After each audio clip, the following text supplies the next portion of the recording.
George Santayana nació en Madrid, España, en 1863. Vivió desde niño en Estados Unidos de América y escribió en inglés.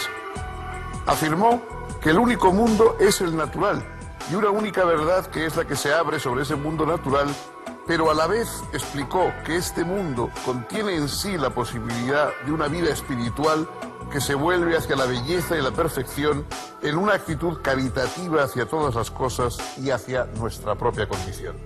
La verdad es cruel, pero se la puede amar, y ese amor libera a quienes la viven.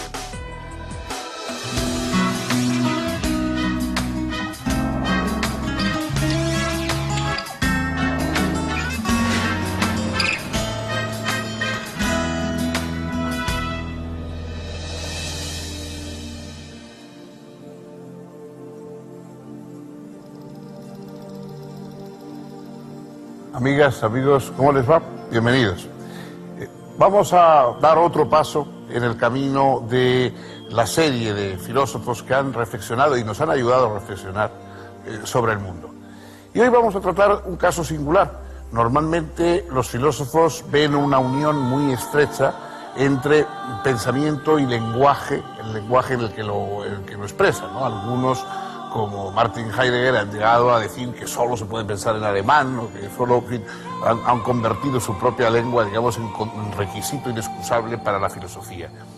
El caso de George Santayana es el caso de alguien que nació en una lengua, se educó fundamentalmente en ella, leyó siempre en ella y por otra parte escribió en una lengua diferente.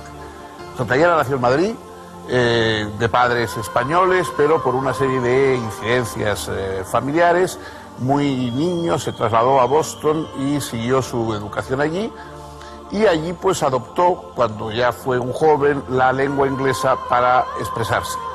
Fue el primer profesor de origen latino en la prestigiosísima Universidad de Harvard, nada menos que en la época en que estaba allí William James y otras grandes figuras. Fue muy reconocido y respetado en su época, escribió filosofía, pero también poesía, escribió novela, y fue un hombre inquieto, ¿no? Prácticamente se puede decir que no tuvo nunca un domicilio propio.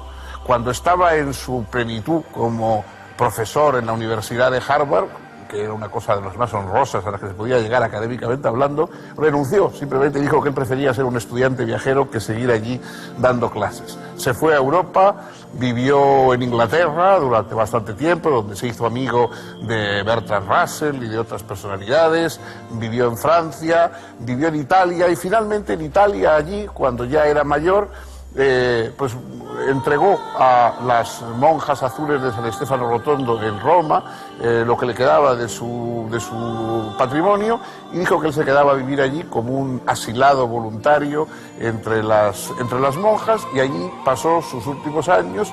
Allí murió en Roma y allí está enterrado en el cementerio de extranjeros, donde figura ya no como George Santayana, según firmó sus obras, sino como Jorge Ruiz de Santayana.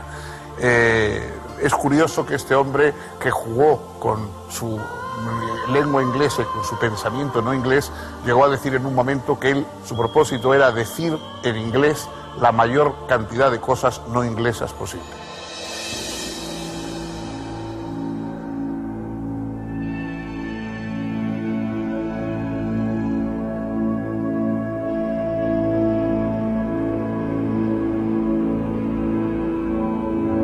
George Santayana nació en Madrid en 1863. Sus padres fueron Agustín Ruiz de Santayana, pintor y diplomático español, y Josefina Borrás, casada en segundas nupcias.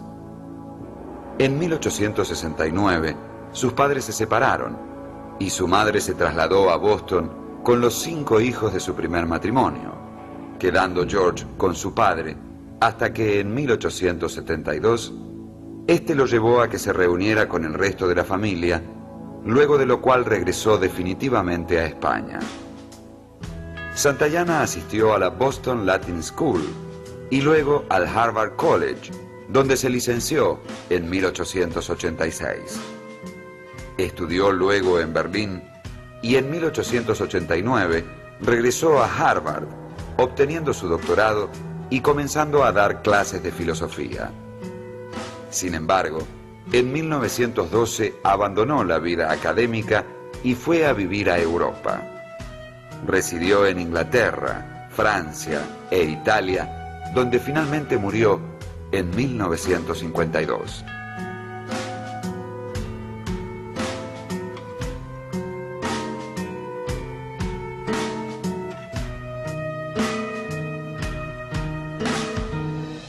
En el pensamiento de Santayana se da una combinación muy curiosa entre un temperamento afirmativo del mundo, científico, por lo menos con un gran respeto y por lo científico, y considerando que la ciencia es pues la fuente de conocimiento más notable que tenemos, incluso afirmando un materialismo, es decir, realmente encuadrándose en la actitud materialista, pero por otra parte con un cierto platonismo. Para él, dentro de esa materia lo que existen son esencias. Las esencias son las que nos permiten comprender la materia.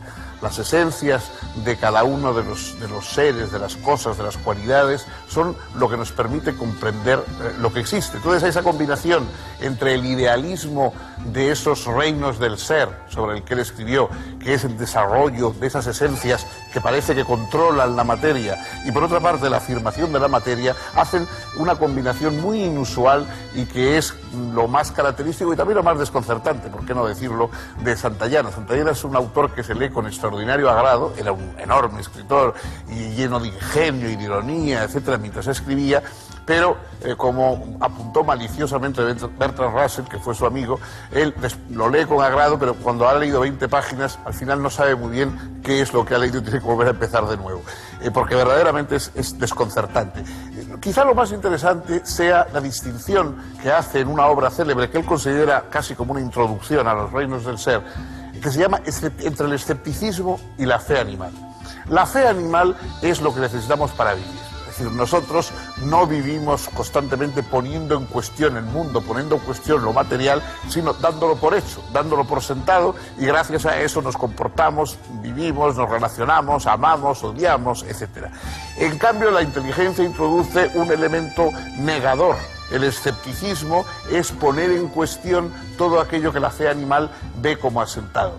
Esa combinación entre fe animal y escepticismo es lo que hace que nos movamos, digamos, intelectualmente por el mundo. No podemos prescindir de la fe animal, desapareceríamos como seres vivientes, pero como pensadores tenemos que introducir esa dosis de escepticismo que está constantemente cuestionando y llevando al nivel platónico, por decirlo de algún modo, nuestra reflexión sobre la realidad.